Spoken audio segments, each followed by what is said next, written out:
Welcome to Pod Save America. I'm Jon Favreau. I'm Dan Pfeiffer. On today's show, three of Donald Trump's most extreme cabinet nominees were peppered with questions at their confirmation hearings this week. We'll talk about the nuttiest moments and whether any of it will matter in the end.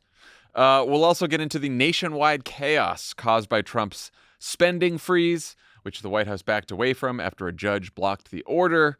But even as Trump cut bait on that dangerous and terrible idea, he moved ahead with many more, including forcing every federal employee to resign or face loyalty tests and preparing to house thousands of immigrants at Guantanamo Bay. What a wonderful country. But first, we shouldn't have to talk about the plane crash in D.C. on this show because there usually isn't an immediate political angle to a midair collision that hasn't yet been investigated. But half the voters decided to make Donald Trump president again, so here we are.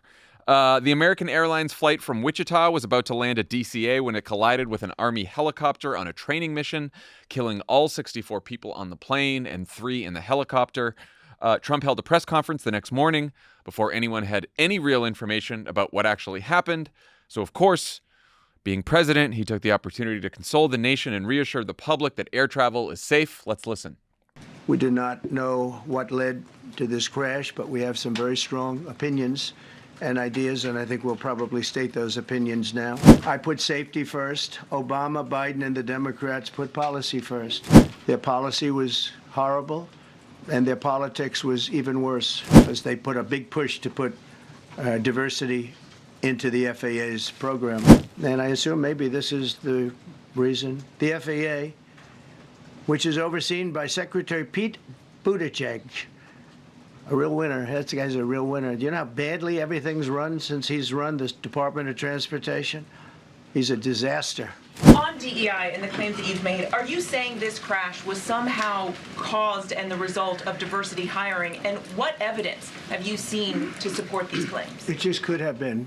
That's why I'm trying to figure out how you can come to the conclusion right now that diversity had something to do with this crash. Because I have common sense, okay? And unfortunately, a lot of people don't. He does have common sense. Later in the day, he did a press event where he signed a memo to the FAA blaming the crash again on diversity programs under Obama and Biden and ordering the administrator to roll them back. So, Trump has been president for 2 weeks, signed a record number of executive orders, fired a record number of federal workers, and is blaming his own FAA on the first fatal commercial plane crash on American soil in 16 years because the FAA says on its website that they want to make sure that people of different backgrounds have equal opportunity to get hired, including people with disabilities, language that was there during Trump's entire first term. I mean, it seems like Trump got what he wanted, which was to, pick a fight about whether the plane crash was caused by diversity.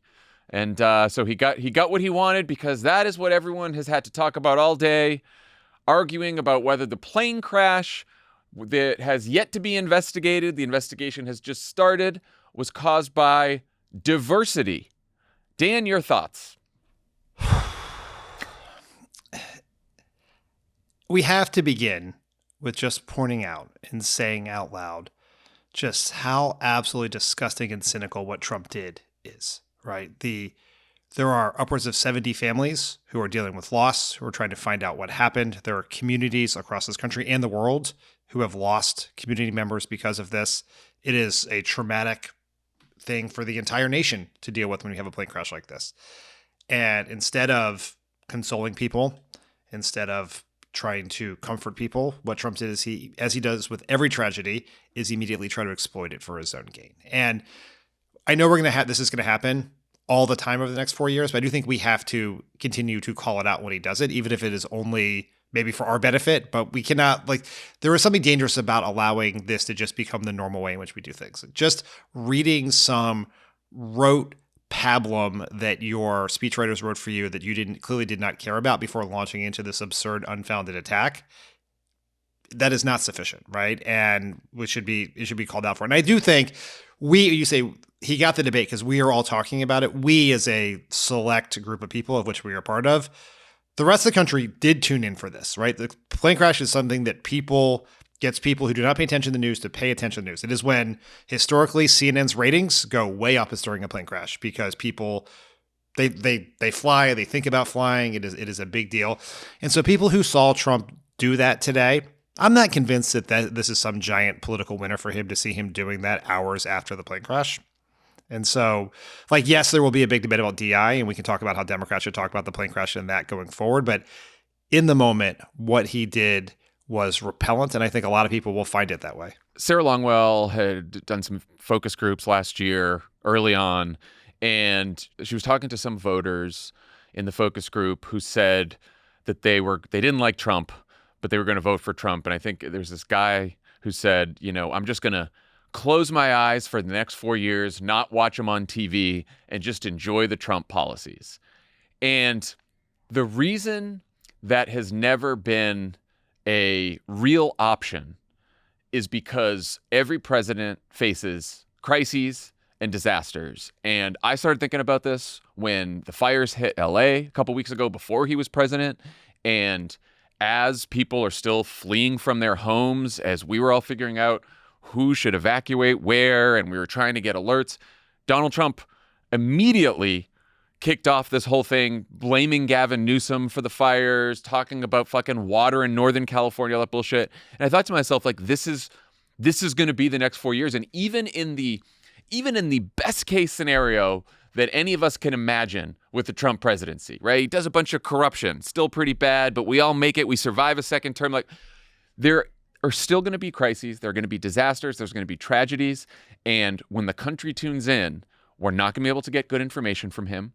He's going to pick fights with people he doesn't like and his political enemies and blame people and divide people and make people angrier. And he is going to compound every single fucking tragedy that this country faces.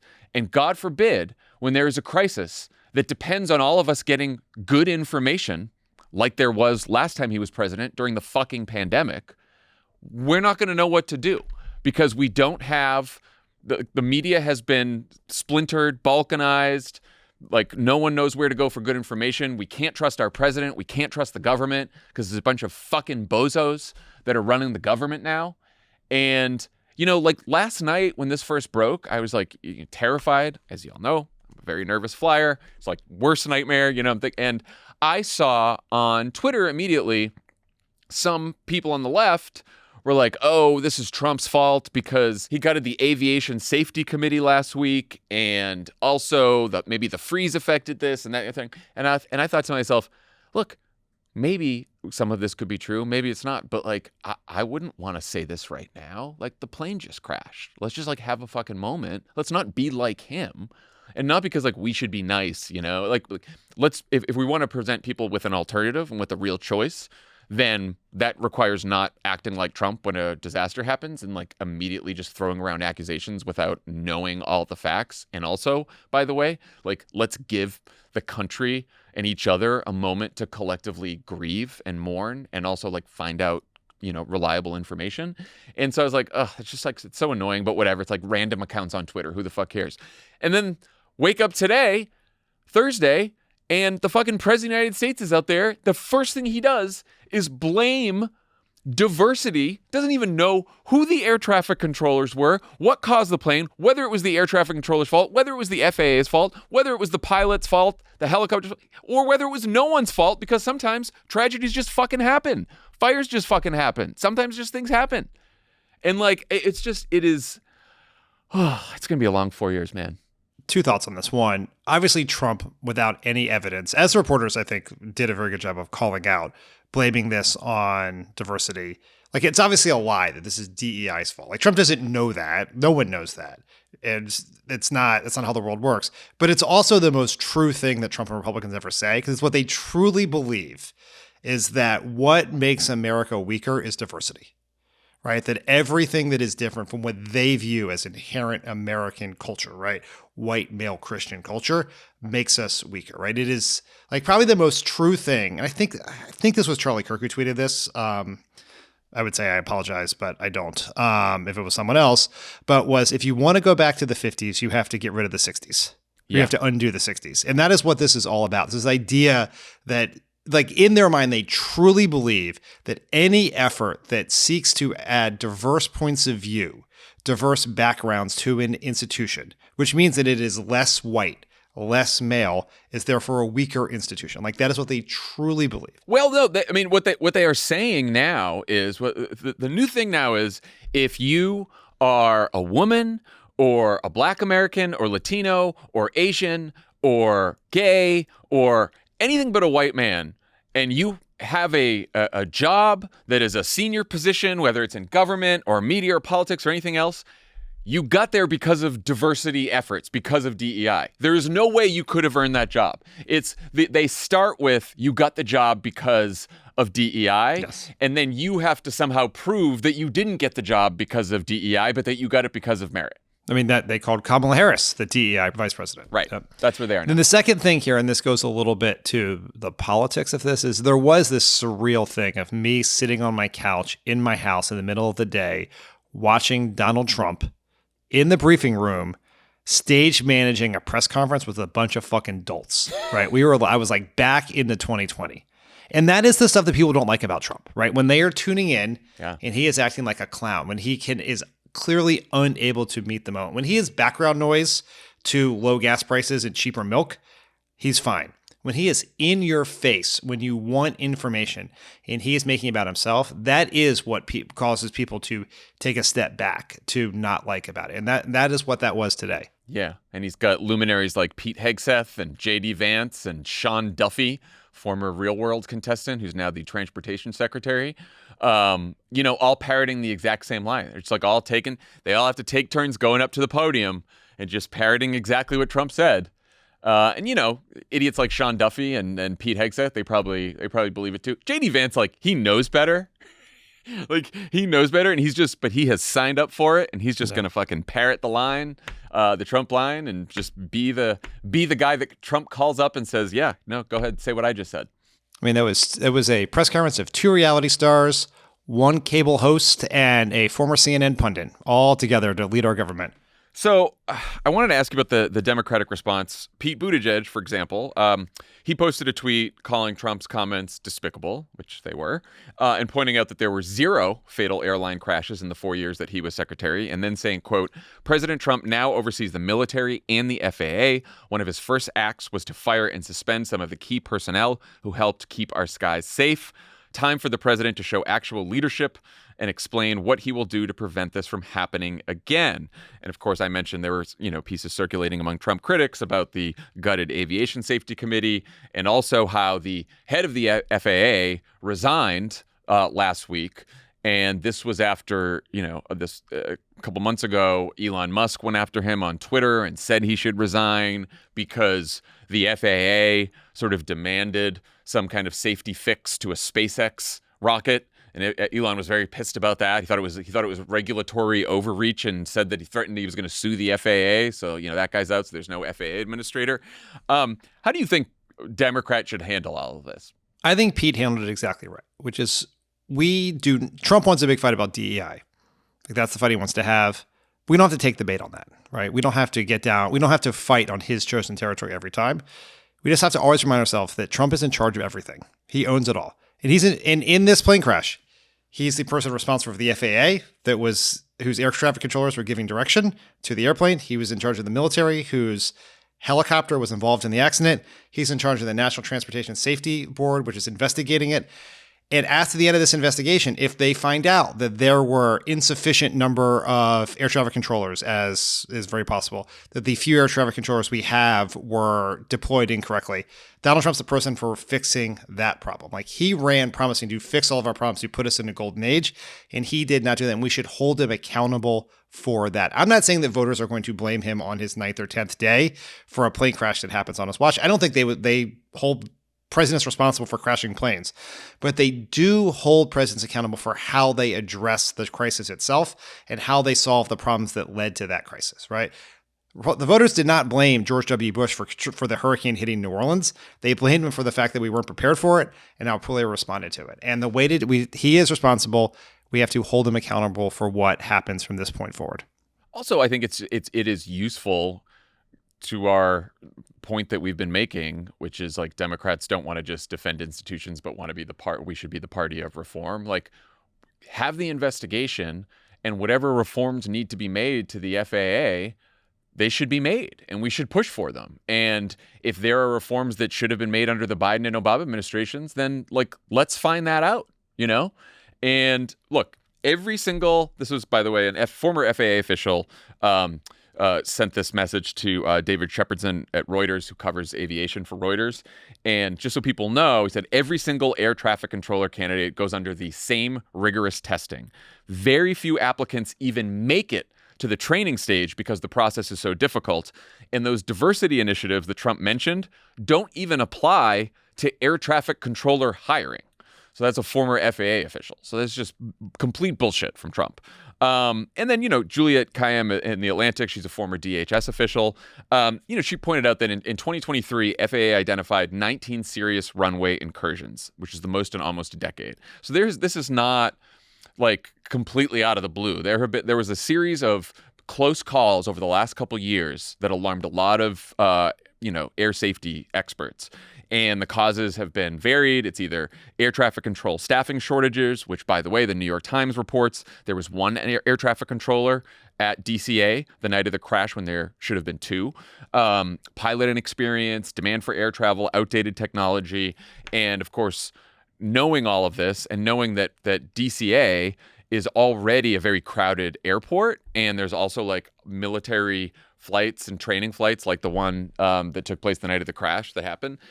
The FAA actually added flights to Reagan last year over the objections of a lot of local lawmakers. And why did they do that, John? Why do you think? Well, Congress did it. And why did they do it? Because they want to land at DCA instead of Dulles when they come in for work. But again, it's like, and you know what? So just find out what we need to have safe fucking air travel and do it. And it doesn't matter like whose politics that fucks up. Just do it. But I will say that in just 2 weeks, the Trump administration is, we're going to talk about the freezing all spending. We're going to cut government. Elon Musk is telling people to quit and to take buyouts. And there is waste in government. There is efficiencies to be had. There's an abuse. There's fraud. All that stuff is good, right? We should all clean up government. We should make it more efficient. But they are gutting government and want to gut government so badly that it's going to get to the point where basic government functions that all of us depend on, like air safety, like the FAA, like air traffic control, are going to be in jeopardy because these fucking people don't think we need government. They think that government is there for them to get rich and for them to do favors for their friends and punish their enemies. And they don't see a real use for government in helping protect the American people. I mean, we're going to get to the freeze and the hiring thing in a second, but just on this point, there's a shortage of air traffic controllers. You know what's going to make it harder to get more air traffic controllers? Cutting federal spending. Yep. Making it higher to hire people, and then just shitting on the federal government so much that no one wants to work there. Yes. How are you going to get enough people, qualified people, who can do the job in the pipeline? Because as this FAA official pointed out, it's hard to become an air traffic controller. You need people of certain training and qualifications. And so you need a very big funnel to get them in. And you're not going to get enough people, qualified people, to do the job if you are making it, you don't have the money to recruit them, you don't have the money to pay them, and you make working in the federal government seem like it sucks. Especially if a lot of people who are training to be air traffic controllers, who are in school to be air traffic controllers, and the ones who aren't white men, why are they going to want to be in the federal government when now anytime that they, if they get the job of air traffic controller, that Donald Trump and his administration or potentially future Republican administrations are going to call them DEI hires. And if something goes wrong, they're going to get blamed because they're a DEI hire. And so what the fuck are we doing? Pod Save America is brought to you by Uplift Desk. Physio, chiropractic, and massage therapy are all great resources for when you need them, but going to these appointments every few months may not give you the ultimate results you're looking for when it comes to your well-being. It's taking daily, even hourly opportunities to move your body that makes the biggest difference. Well, Uplift Desk can help you prioritize movement throughout your workday. Uplift Desk is at the forefront of ergonomic solutions, promoting better posture and health through adjustable standing desks designed to help you live a healthier lifestyle. Plus, they have all kinds of accessories to keep you moving throughout the day, even if you work for only a few hours at your desk. If only that were true. So, I walked into the office and saw that Tommy and Lovett suddenly have uplift desks in the office. And I still have my lame normal desk. And the desks are so cool. They look great. You can make it a standing desk, but you can also just make it a seated desk. And it's big and spacious. It's awesome. So I'm getting one. A desk should fit the user, which is why Uplift Desk has a lot of customization options. So you can build your perfect workspace with more than 200,000 configurations. Uplift Desk allows you to tailor your workspace to perfectly suit your style and needs, empowering you to create an environment that inspires productivity and creativity. Their desk configurator lets you build out a complete workstation with storage, seating, and wire management. Make this year yours by going to upliftdesk.com/crooked and use our code crooked to get 4 free accessories, free same-day shipping, free returns, and an industry-leading 15-year warranty that covers your entire desk and an extra discount off your entire order. That's upliftdesk.com/crooked and use code crooked for a special offer. And it's only available at our link. Start 2025 right. Stand, move, thrive with Uplift Desk. Today's episode is sponsored by Acorns. Do you ever feel like you're not making the most of your money, keeping it all in savings, spending too much on stupid stuff, etc.? Yeah. Acorns is a financial wellness app that makes it easy to start saving and investing for your future. You don't need to be an expert. Acorns will recommend a diversified portfolio that matches you and your money goals. You don't need to be rich. Acorns lets you get started with the spare money you've got right now, even if all you have is spare change. The thing about this retirement saving stuff is if you start early, it really makes a difference. Yeah. Even if it's just a couple bucks a week, it'll add up. We had government savings account when we worked in the Senate. Thrift savings, baby. And I didn't know how to do it. And obviously, as you all know, I have undiagnosed ADHD. I don't think that's a secret. And so I had left it. I just had left it. I never even invested it, just sitting in cash. And then the whole economy crashed. Right. In 2007. I was like, oh. Good on me. And then I was like, wait, I haven't invested anything. So on the day the stock market hit the absolute bottom, I put whatever few $1,000s I had put aside into the stock market. Remember that day when everything fell apart? Yeah, that's a good day for me. What Acorns will do for you. The point is, sign up now and join the over 13 million all-time customers who have already saved and invested over $22 billion with Acorns. Head to acorns.com/crooked or download the Acorns app to get started. Paid non-client endorsement. Compensation provides incentive to positively promote Acorns. Tier 3 compensation provided. Investing involves risk. Acorns Advisors LLC, an SEC-registered investment advisor. View important disclosures at acorns.com/crooked. So let's talk about the freeze. The other big news this week was the completely out of the blue Trump administration memo announcing a freeze on all government grants and loans. The memo followed executive orders last week calling for the government to stop spending money on woke projects, not really defined well, and it immediately plunged nearly every function of the federal government into complete chaos.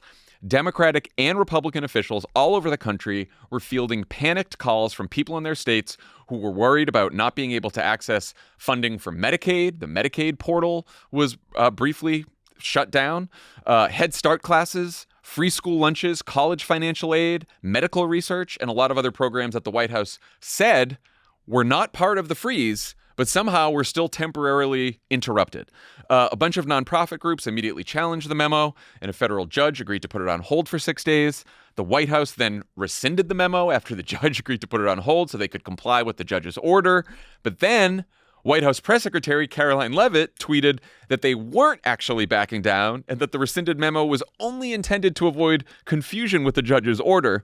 Then a second federal judge, considering a lawsuit brought by the Democratic attorneys general, said of Leavitt's post, quote, "I can't cross-examine the tweet." Not yet. But said he may need to grant a longer-term restraining order because Leavitt is making, quote, "a distinction without a difference." We later learned from reporting in the New York Times and the Washington Post that the White House Office of Management and Budget put out the memo without getting approval from senior officials like White House Chief of Staff Susie Wiles or even Deputy Chief of Staff Stephen Miller. And they were all pretty pissed about the fallout. The entire episode gave Democrats a chance to show the fight that they'd been lacking over the last 2 weeks. And let me tell you, Dan, they were pretty happy with themselves. Let's listen to Chuck Schumer. People are aroused. I haven't seen people so aroused in a very, very long time. Dan, I want to know, when's the last time you can remember being this aroused by a rescinded OMB memo? Look, John, everyone has their thing. And I would say that OMB memos have never been my thing, but I am also Don't not here to kink shame people. I am not kink shaming anyone, especially the Senate Minority Leader, right? So let's live your life, Chuck Schumer. Whatever floats your boat. Wow. On the process point about how the White House rushed this decision and generally stepped on a rake, what happened to the whole, this is a professional White House now. Susie Wiles is running it like SEAL Team 6. You know, what happened? I thought this was the Trump White House that was finally figuring it all out. R.I.P. to all of those beat sweetener pieces written by all those White House reporters about what an amazing job Susie Wiles would do. Now she'd make all the trains run on time. Look, to be fair here, it is true that this version of the Trump White House is better run. Oh, yeah, for sure. Than the first version. But that doesn't mean it's well run. The fact that some minion in the Office of Management and Budget, which currently does not have a director, can put out a memo that vaguely shuts down trillions of dollars of federal funding in a moment without running it by anyone is one of the most evocative examples of incompetence I've ever seen in my life. And then the fact that they put this memo out, it's not even like this was a bad idea. This was like a well-executed bad idea. The memo was so vague, no one had any idea what it meant. It really shut the spigot off and caused mass chaos across the country. One memo written by, once again, an OMB nerd, which is what we always call them when we work with them. A nerd, like a nerd deep in the OMB, sends out this memo, shuts down Medicaid funding, housing vouchers, everything, total disaster. Then the White House, instead of just being like, throw the OMB minion under the bus, all defends this. Stephen Miller, who did not sign off on it, went on CNN to defend it.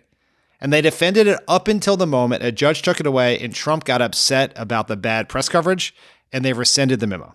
Not only Stephen Miller, who works in the White House, but Republican politicians all over the country defended the memo. Speaker of the House. Glenn Youngkin, governor of Virginia, was like, this is the media spreading this is misinformation spread by the media and partisans and all these Democrats this is hysteria and blah, blah, blah. And then the White House was like, oh yeah, we take it back, actually. But I do think that it is revealing about the argument that Stephen Miller was making, and Russ Vought, who is going to run the Office of Management and Budget, the man who authored Project 2025, they believe that the president does have the power to control all federal spending and decide who gets what money, even though it is the job of Congress, according to the Constitution, to appropriate money, to appropriate funding.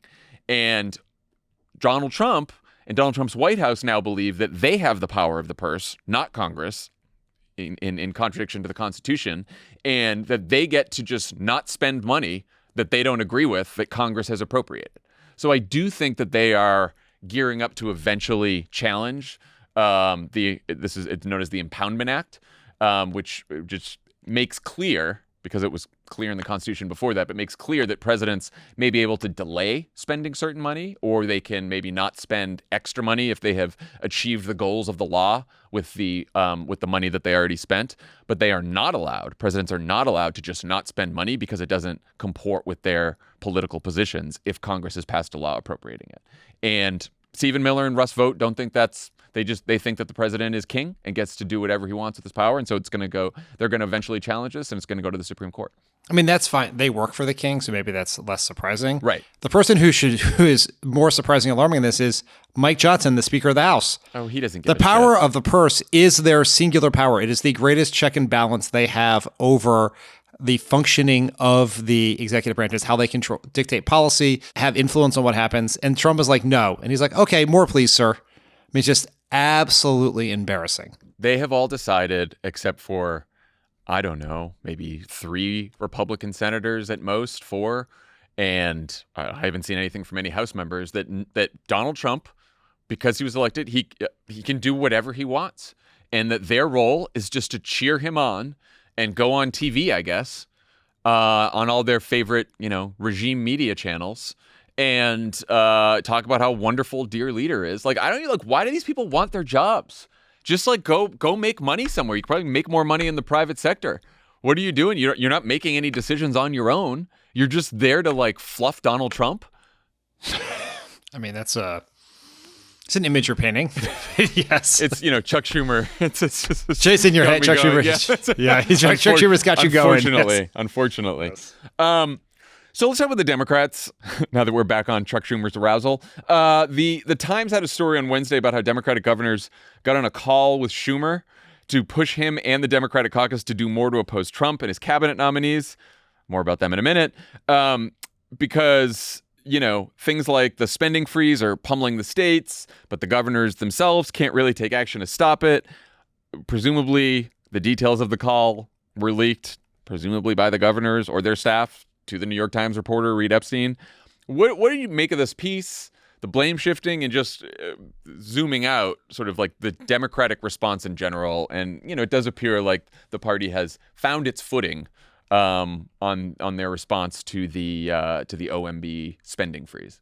Basically, I think Reed Epstein got a window into a lot of the conversations that are happening in the Democratic Party right now. There has been, particularly in at least the first week of the Trump presidency, a tremendous amount of frustration at elected Democrats more generally, but congressional Democrats in particular have acted. I have ranted, I believe, on this podcast and in multiple other forums on the internet about Democrats voting for Trump nominees. Like, to what end? Like, what do you think the upside of that is? Why would you want to put your name? Like, do you really want to have endorsed Sean Duffy? Like, is that really what you want? Is that an ad you're going to run in your race about your bipartisan credentials?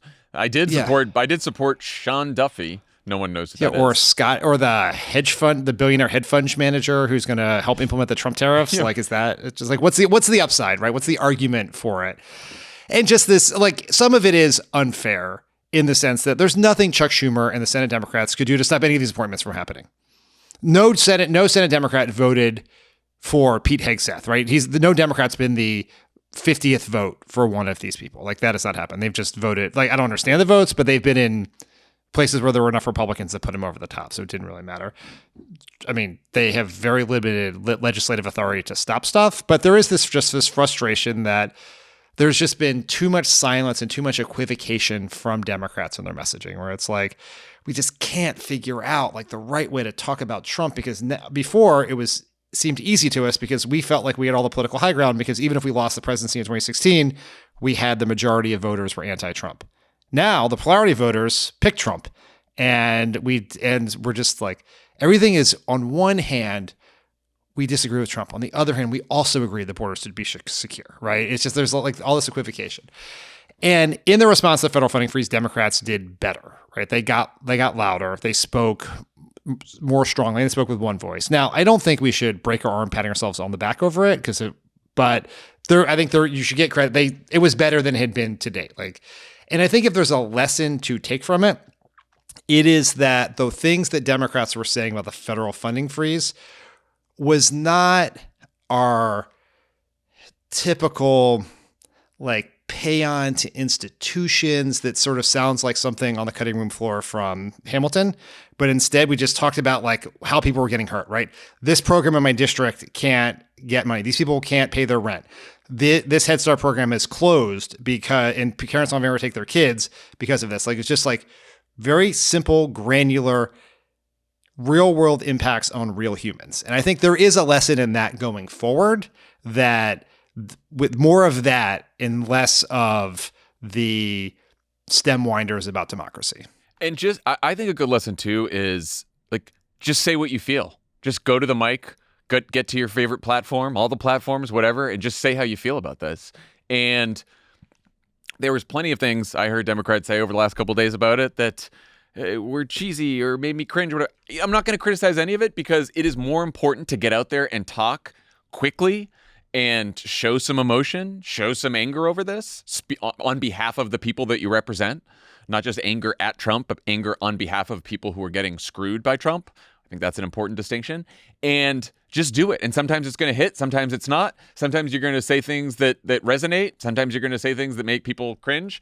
It's okay. Like, it's going to long 4 years, but I think just getting out there and talking and doing it, you always say, like, everything everywhere all at once, like, that is better than sitting and waiting and thinking about how's this going to poll and what should I say, and we need a caucus meeting first, and we need to just go out there and talk. This is a really important point, because I think one thing that's held Democrats back is we we're waiting for the message. We don't know what it is. We haven't analyzed all of the results yet. We haven't done a bunch of exit polls or focus groups with first-time Trump voters or whatever else. And it's just, and we're flummoxed. We're all going to fucking die waiting for the catalyst results. I mean, they're supposed to come in like 6 weeks, so I hope not. So it's like, but the election shook Democrats to their core. Like what we thought worked did not work in any way, shape, or form and blew up in our face. And so they're waiting for the right thing to say. But if there was one lesson of the Trump era, is that volume and frequency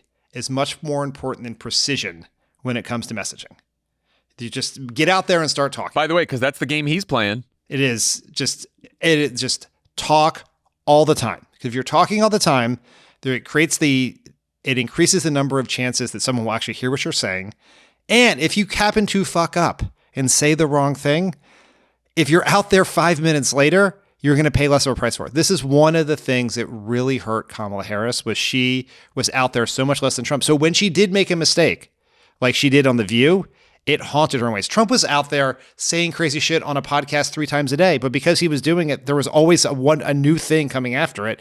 There was less political consequences for doing it. Same problem with Biden over the last 4 years. I mean, let's not like I know you speak every 6 months. Like, yeah, right. But yeah, no, it is a volume game, and just someone added this up, but apparently, like in Trump's first term, in his first week, he was in front of the press or in front of cameras.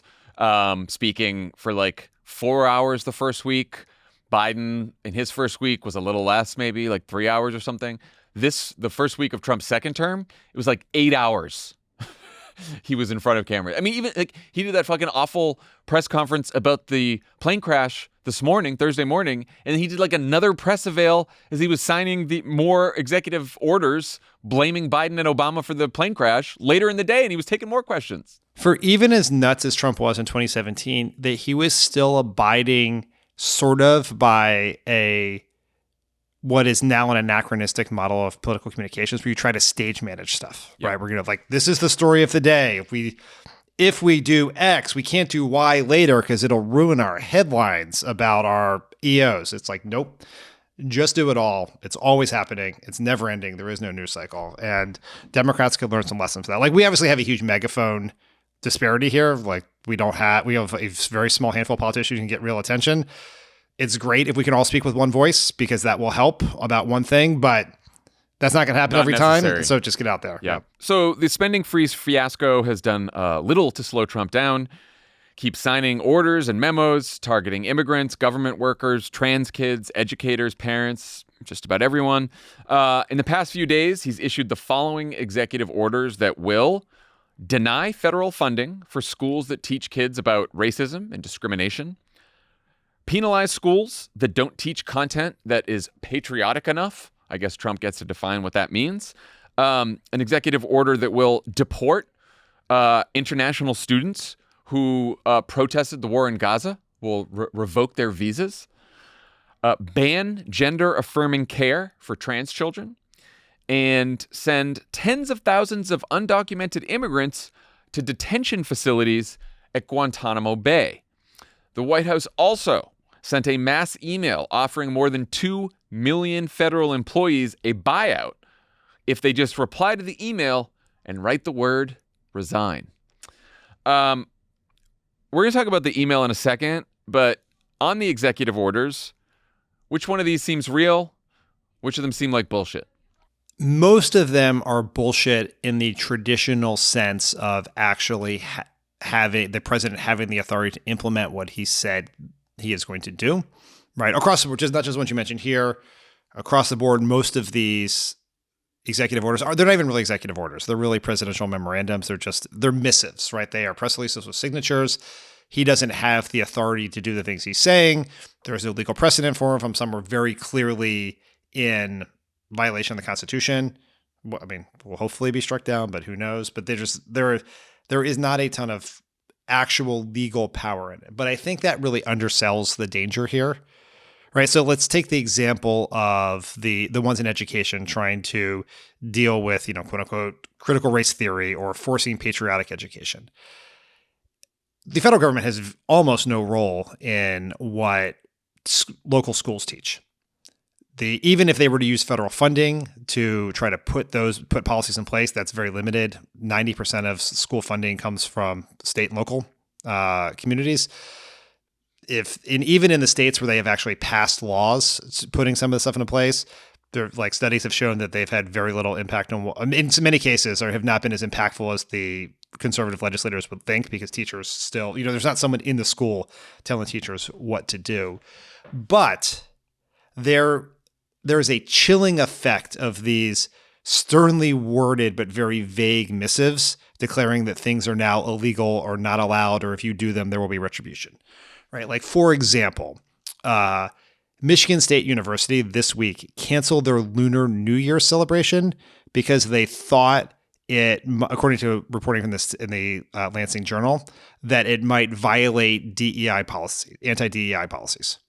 Right? And it's because they're confused. They don't know. Here's this thing. We have no idea what it actually means. Are we going to get ourselves in trouble? Are we going to face political blowback? Could there be a big fight over this? Could there be retribution from the government? And even if I'm sure that if the general counsel of the university looked at it and was like, obviously we would win this fight, you don't want the fight. You can't afford the fight. You don't financially, time-wise. And so you're going to see people making a lot of decisions to avoid getting on the wrong side of Trump on some of these things. And I think about here in California, like up where I live, the public schools every fall do Ruby Bridges Day to celebrate the Ruby Bridges and to teach about segregation and desegregating the schools. And everyone, if you can, is to walk to school that day like Ruby Bridges did. Like, I don't think this would happen here, but you could see in another part of the country, people wondering whether that was too woke to have, right? Is Black History Month going to be too woke? Are people going to trim some of that stuff back because they're worried about angering a federal government? Even the federal government has no statutory authority to enforce these policies on you. Yeah. And just another example that just popped up that I think is even more consequential, which is the EO on banning gender-affirming care for children. Again, that is not something that you can do by executive order. I'm fairly certain, though I do not have a legal degree. But a children's hospital and healthcare provider in Richmond just said that they have suspended all gender-affirming care for those under 19 years old because they feel like they have gotten very specific guidance on this from the state. I assume that means that a lot of these Republican governors who like Trump, like Glenn Youngkin in Virginia, probably see the federal EO, match it with a state EO. Now, what's ultimately going to happen with gender-affirming care for children, it's a case at the Supreme Court right now, so it's going to be decided there. I don't have a lot of hope about how that's going to turn out. Also, Congress, with the Republican Congress, I'm sure they're going to try to include, there's been some reporting that they might include like a Hyde-like amendment in the budget bill that sort of, threatens to cut off all federal aid to hospitals and healthcare providers that provide gender-affirming care, like they currently do for hospitals that provide abortions. That's the Hyde Amendment.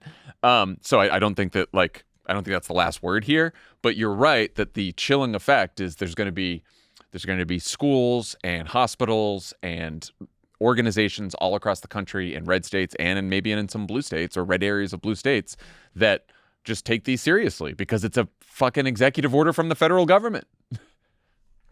On Guantanamo, are we really going to build a 30,000 person detention facility in Guantanamo Bay? Just for context, the Cook County Jail in Chicago is one of the largest single site facilities in the country, and it has an average daily population of 9,000.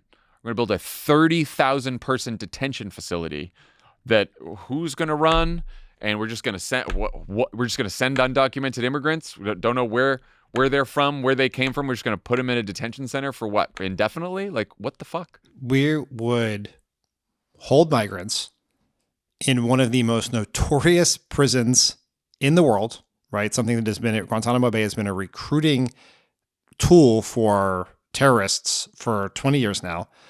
And I assume would be run by the military because Guantanamo is a military base. So you would have a military-run prison camp for migrants who came to America. I know Tom Homan said this is the worst of the worst, which by the way, they've been saying that. We thought it was going to be bullshit. It is bullshit. I think the rate for how many undocumented immigrants have been rounded up and deported with criminal records versus undocumented immigrants who the only law they broke was illegally crossing in the first place, is like Joe Biden had a higher percentage of deportations that were actually immigrants with criminal records than Trump has in his first week already. So it's just the whole thing was bullshit.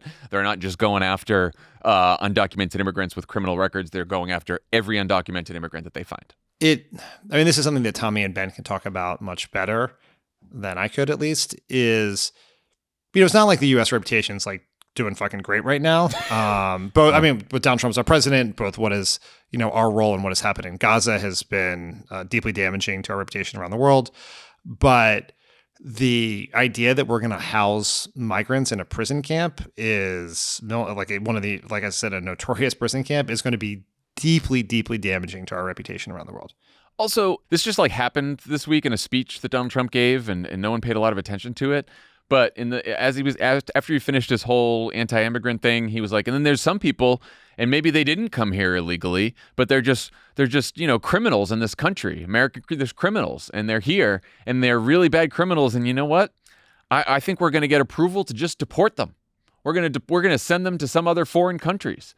And I'm like, you're going to send American citizens who are convicted of crimes you're going to deport them to foreign countries? Like, are we going to send, now we're going to, when is the line that he's going to start trying to send Americans to Guantanamo Bay? American citizens to Guantanamo Bay? Like, what? Are there any particular American citizens that you have been worried about over in recent years of being sent to Guantanamo Bay?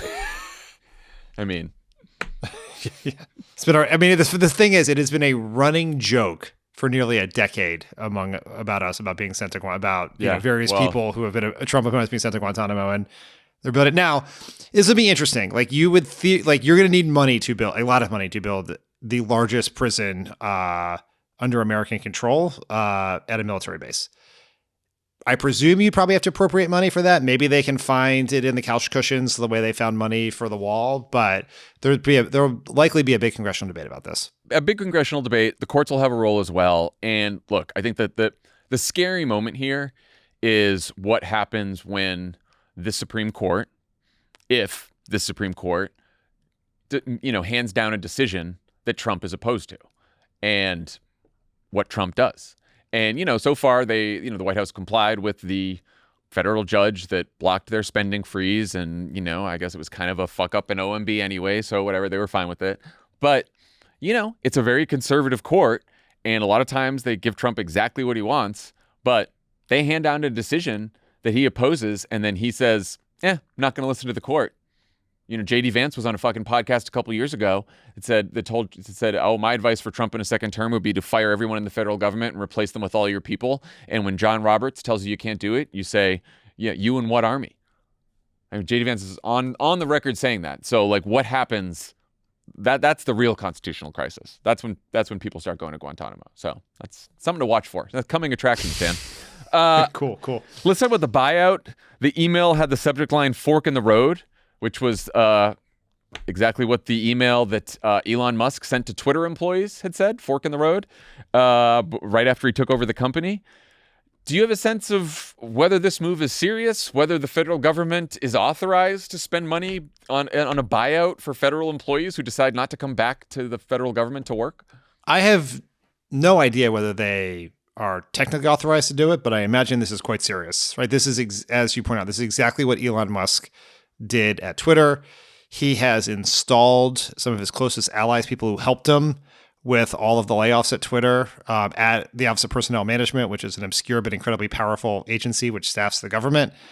I imagine that there probably is some sort of authority that allows you to, because these people are choosing, by doing this, they were not firing them, right? This is a way to get around civil service protections, right? You are not firing them. You are giving them the opportunity to leave. Now, Judd Legum in his newsletter, Popular Information, has pointed out, he's read the actual missive that the OPM posted on their website, and it's not actually a buyout. A buyout is you take the money for the next 9 months and you stop working tomorrow. Mm-hmm. What they are saying is basically you leave in September and your job duties will change, but you're not free of working.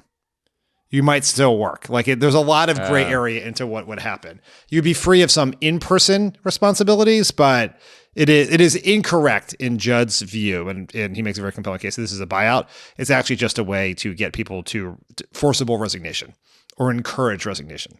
Well, there's also video uncovered of Russ Vought, again, Project 2025 guy who's going to be the OMB director, who basically said, we want to make working in the federal government as traumatic as possible for bureaucrats that we want to get rid of. So and clearly that's what they've been trying to do the last couple of weeks, is to try to make it so miserable for people that they just leave on their own.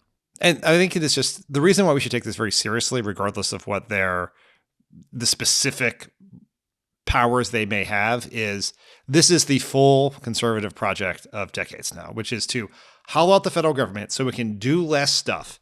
Then on the things it continues to do, it does them less well, which makes the public more dissatisfied with government, which causes them to elect more anti-government politicians who then hollow out the government some more, rinse, repeat. And the end goal of this, right, is not just though that the government's doing less in healthcare and education, is what these hardcore conservatives, who are not just Trump types, these are Paul Ryan people, is they are going after Social Security and Medicare. What they do not want is the federal government to be giving people healthcare and retirement security. And those are sacrosanct programs. Trump voters love them. The only way you ever get to be able to take those down is to reduce people's faith in government to such an extent that they're unwilling to trust it with their healthcare and their retirement security. And so this is what this project is. Yeah, and Social Security and Medicare probably come at the end, after. Yeah, that's the last thing. You make it so that everything else is hated. They can do nothing else well, that people are willing to say, put my retirement in the stock market, right? Or offload or privatize my Medicare to insurance companies. And by the way, I think this is part of the reason that they walked back the spending freeze, because it caused the kind of uproar around the country that they know is unpopular, and they want to cut government and cut all those programs and benefits in a much sneakier, quieter way than what happened with like an all-out spending freeze that freaked everybody out. So it's something to watch. Okay, we're going to take a quick break, but two things before we do that. We all know the news is exceptionally shitty right now, but we really hope you find this show and all the shows we make here at Crooked helpful in sorting the facts from the bullshit and maybe just staying a bit more sane. The best way to support our work is to subscribe to Friends of the Pod. You'll directly support our growth as an independent media company. You'll get ad-free episodes of Pod Save America and Pod Save the World, access to our wonderful Discord community, and exclusive shows, all while supporting our mission. If you're listening on Apple Podcasts, just open the app, tap subscribe from the Pod Save America or Pod Save the World feed, and start your 7-day free trial. Also, in an ongoing effort to help folks who have been devastated by the fires here in Los Angeles, we just launched Friend of Los Angeles merch in the Crooked store, with 100% of the proceeds going to Vote Save America's Action Wildfire Relief Fund. You can show off your LA pride while supporting organizations like the LA Regional Food Bank, the Los Angeles Fire Department Foundation, and Latino Community Foundation. You can shop now at crooked.com/store, or you can donate directly to the fund at votesaveamerica.com/relief. Pod Save America is brought to you by Beam. The reason we care about Beam and we like Beam so much is because poor sleep, in my opinion, ruins everything about life. Yeah, it does. You feel tired, you eat worse, you're in a worse mood, you're not as productive. Like, just nothing goes right if you're getting bad sleep. Things hurt more. And that is why we are so excited to talk about Beam's Dream Powder, the science-backed healthy nighttime blend for sleep that is actually clinically shown to improve sleep and have you waking up refreshed. With better sleep comes more energy and better focus, and the feeling that you can tackle your days instead of just getting through them. Other sleep aids can cause next-day grogginess, but Dream contains a powerful all-natural blend of reishi, magnesium, L-theanine, aptonin, and melatonin to help you fall asleep, stay asleep, and wake up refreshed. If you're like me and you struggle with sleep often, there's no better way to start 2025 than with a consistent, restful night's sleep. Dream will help you feel your best every single day. Again, I love Beam Dream. It tastes really good. It's just a really nice way to close down your day and go to sleep, and I think it works. So the ultimate sleep refresh for the new year, try Beam's best-selling Dream Powder and get up to 40% off for a limited time when you go to shopbeam.com/crooked and use the code crooked at checkout. That's shopbeam, BEAM.com/crooked, and use code crooked for up to 40% off. This podcast is sponsored by Squarespace. Squarespace is the all-in-one website platform for entrepreneurs to stand out and succeed online. Whether you're just starting out or managing a growing brand, Squarespace makes it easy to create a beautiful website, engage with your audience, and sell anything from products to content to time, all in one place, all on your terms. Introducing Design Intelligence from Squarespace, combining 2 decades of industry-leading design expertise with cutting-edge AI technology to unlock your strongest creative potential. Design Intelligence empowers anyone to build a beautiful, more personal website tailored to their unique needs and craft a bespoke digital identity to use across one's entire online presence. Squarespace Payments is the easiest way to manage your payments in one place with Squarespace. Onboarding is fast and simple. Get started in just a few clicks and start receiving payments right away. Plus, give your customers more ways to pay with popular payment methods like Klarna, ACH Direct Debit, Apple Pay, Afterpay, and ClearPay. Took me 3 tries to get that. Connect major social and multimedia accounts to your website with a few clicks, and its icons, direct links, or embedded feeds. Build visitor trust while updating content only where you need it. Extend your brand's footprint. Sellers can also sync their product catalog directly with Instagram, Facebook, YouTube, and Google to reach more customers and reduce the steps for a purchase. Head to squarespace.com for a free trial, and when you're ready to launch, go to squarespace.com/crooked to save 10% off your first purchase of a website or domain. That's squarespace.com/crooked. Speaking of way too much going on at once, 3 of Trump's most extreme cabinet picks had Senate confirmation hearings on Thursday alone. Health and Human Services Secretary nominee RFK Jr. in front of the Help Committee, DNI nominee Tulsi Gabbard in front of the Intelligence Committee, and FBI nominee Kash Patel in front of the Judiciary Committee. Let's start with Kennedy. This was actually his second hearing. The Finance Committee got its turn on Wednesday, and both days were contentious and fairly terrifying. Here's a sampling of some of the Q&A for RFK Jr. You made some grave accusations. Pedophilia to the administration of vaccines? No, it wasn't pedophilia. It was a perfect metaphor. Well, if you have 1 in 36 kids who has neurological injuries, and if that is, linked, that's something that we should study. Is it a perfect metaphor? It's not a perfect metaphor, but there's no metaphor that's perfect. But I am pro-vaccine. Vaccines do not cause autism. Do you agree with that? As I said, I'm not going to go into HHS with any preordained. I asked you a simple question, Bobby. Senator, I agree with President Trump that every abortion is a tragedy, that we can't be a moral authority in this country. Right. So, but that isn't what you said back in New Hampshire in 2023. My question is exactly when did you decide to sell out your life's work and values to get this position? Senator, I agree with President Trump that every abortion is a tragedy. Show me a single statement I've made about science that is erroneous. How much time do you have? Yeah. So basically, these 2 days boil down to Democrats trying to paint Kennedy as anti-vax and also unqualified, which he is. Kennedy's trying to say, no, I'm not anti-vax. I never was. I'm being misconstrued. Who do you think came out on top? And are we getting a vaccines optional HHS secretary? That seems like, if we just got a Fox weekend host as our Secretary of Defense, and everything's on the table here. Yeah. I don't know what's going to happen here. I think there was one. Yes, Democrats focus a lot on the vaccines. That is RFK Jr.'s Achilles heel politically with the public. Like that is the part of him that they are most skeptical of, that they do not like. But I thought some of the smartest questioning came from Michael Bennet in the first day in the Finance Committee. Michael Bennet, the senator from Colorado.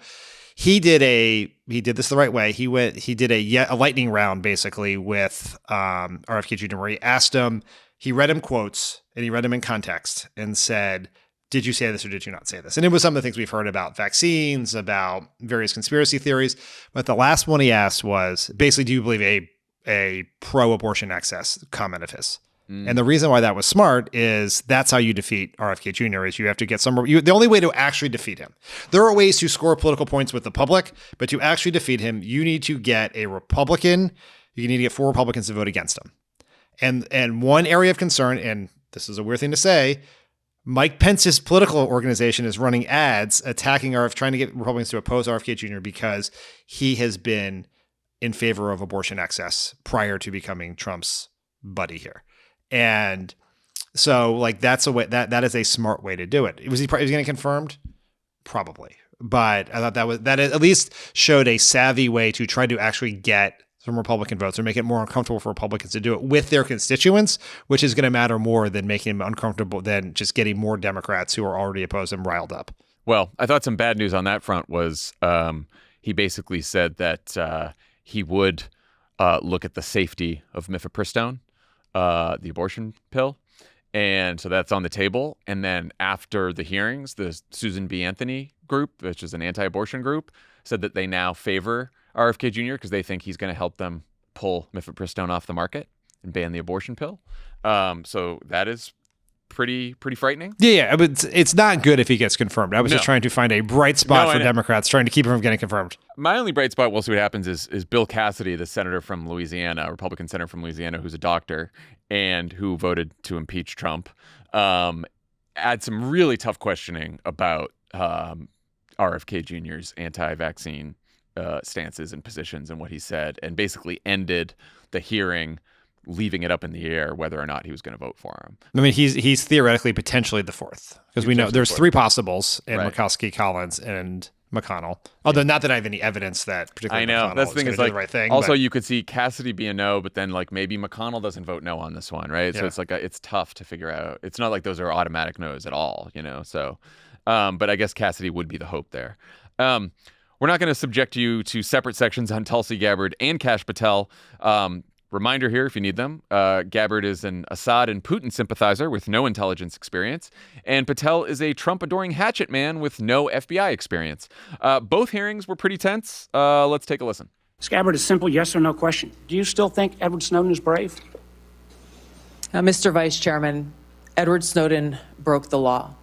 I do not agree with or support with all of the information and intelligence that he released, nor the way in which he did it. My understanding is that the performers on this J6 choir were the rioters who are in prison.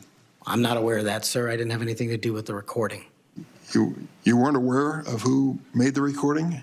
No, Senator. Your boss has said that General Milley, who served us with great distinction, I happen to have great admiration for, should be tried for treason. Do you agree with that? Senator, everybody's entitled to their opinion. Who put away the Unabomber?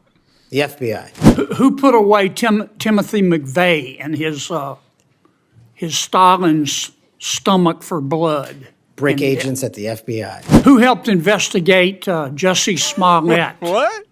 Who? How did he get in there? In an effort of self-aggrandizement, set back the fight for minority rights for years. I think that was local authorities. It was the FBI to open an investigation, wasn't it? Wow. I hadn't heard that. That was quite the turn that I was not expecting. Yeah. What was the point he was trying to make even up until that point? I guess that the FBI is great. I mean, sure. Sure. I don't know. Yeah. So Kash Patel has just decided, like, the old Kash Patel is just gone. He's gone. I don't know what you're talking about. I don't know this guy. I didn't go on this podcast with all these white nationalist racists, with Nazi sympathizing views. Didn't do any of that. Never heard of that person. Jan 6 choir. I don't know what you're talking about. He also broke with Trump on the January 6 pardons for the violent offenders, the people who were there for. He said, I just disagree with that. And he was very much like, no retribution, not going to be looking backwards. So that's Kash Patel. I guess he's getting through. It seems that way. All the reporting has been he has really assuaged a lot of the very obvious concerns about him with Republicans by just lying and just pretending, yes, or just saying like, I was just saying some crazy shit on podcasts. Which I guess if we're ever confirmed, we can say that too, huh? There's not a chance that either of us are ever seeking Senate confirmation. Let me just play something you responded to from John Lovett that was very no, offensive. not the Pundies 2018. No. Just be like, I don't know any of those people. I don't know what you're talking about. Oh no, the San Francisco live show. Fuck. Sounds like my voice, not my voice. Yeah. With people mix our voices up all the time, so I just say that was Tommy. Yeah. So Kash Patel, FBI, great. That's gonna seems like that's happening. I mean, the fact that whenever you're doing the list of people who are possible no votes, Tom Tillis would be on that list because he is a senator who has to run for re-election. Has had moments of sanity in his brief career. But he introduced Kash Patel, so it seems like we're not going to get him. And then I guess Tulsi Gabbard then is the one who's in most jeopardy. Yeah, because she wasn't mean enough to Edward Snowden. Actually, John, you know what the most fucked up thing is the person in the most jeopardy may actually be his nominee for Secretary of Labor because she once endorsed the PRO Act. Oh, God. She's actually not even like, okay enough for Trump. Like, she's actually a decent, like any Republican president who nominated her, Democrats would be like, wow, that's pretty cool. On one specific issue, right? Yeah, well, no, issue. She's pretty pro-labor as the next labor secretary. Yeah, so there are a lot of Democrats who didn't endorse the PRO Act. So right, yeah, exactly. Yeah, so she's in the most danger. I'm not entirely sure of the strategy of focusing most of our ire on Tulsi Gabbard on the Edward Snowden traitor thing. I don't get that either. She has plenty of targets there for Tulsi Gabbard. I mean, that's obviously it's the Intel committee. This is like they are very closely aligned with the Intel community, and who obviously have very strong feelings about what Edward Snowden did to them. But it's just from a public perspective, or even trying to peel off Republicans, it seems like I'd be curious to know what the reasoning was because there were smart people who were making that case, and I was surprised by it. Yeah. So, and those are all the most controversial picks. I think Pam Bondi's also getting through, which is fucking crazy. She did. She made it through committee on party line vote last week. So, well, we'll see. We'll see if any of these Republicans see if we can take down the pro-labor secretary. One last thing before we go. So, right before this recording, I interviewed Senator Chris Murphy from Connecticut for Offline, which will be out this Sunday. It's a great interview. He wanted to talk about big tech and regulation. He's been talking a lot about social media and loneliness and all the topics we love discussing on Offline. But because I had him for the interview, at the top I asked him all about these last 2 weeks and how they were responding and how Democrats were responding. He's someone who has not been afraid to be out there, being very forceful, sounding the alarm. And so I asked him about all that, and I thought his answers were interesting enough that wanted to play it here on Pod Save America as a preview of Sunday's Offline episode. So you'll be hearing that right now. Do you think some of the reticence about speaking up has to do with the fact that some of your colleagues are just personally afraid? Like, do you sense any fear among either your Democratic colleagues or even the Republican colleagues? Listen, that is not a conversation that we have out loud. But I don't know how what has happened in the last week doesn't have an impact. I haven't shared this yet, but it is just true. My office has received phone calls and threats that are different than anything we had received prior to the pardoning of the January 6th protesters. We have had to have very different conversations internally about how we protect me, my family, and my staff. I assume other offices are getting those calls. I assume those calls are reaching other Democratic activists who speak up online all around the country. And whether or not that reaches the level of consciousness, I don't know. But when your family is threatened with harm, of course, it may, at the very least, subconsciously depress your interest in fighting as hard as you can. And given the fact that Elon Musk can sort of rouse those people with 1 or 2 or 3 tweets, it probably also has to do with why there hasn't been a concentrated effort to take him on personally, because folks don't want to end up, as I have been and many others, on the receiving end of sort of his social media storms, because what comes with that is an implicit threat of violence. Those threats do not seem to have slowed you down. How are you personally sort of handling that? Well, I just feel like I have a unique responsibility. I mean, I'm one of 47 Democratic senators. I'm going to take some precautions to make sure that me and my family and my staff are protected. But if I mute my voice, then all is lost. And yes, I don't completely understand why everybody isn't fighting as hard as as some of us have been. So I feel like my role right now is to model a kind of vigorous, organic, authentic anger at what is happening to hopefully inspire others to join. Good for Chris Murphy, huh? Yeah, Chris Murphy's great. First of all, terrifying that's happening, that he's getting those threats, and that other people are, and that then people are scared now of speaking out. But I'm glad he's out there, and I'm glad he's not backing down. So, all right, that is our show for today. Everyone have a great weekend. because the news is so wonderful. And we'll be back in your feeds with a new show on Tuesday. Bye, everyone.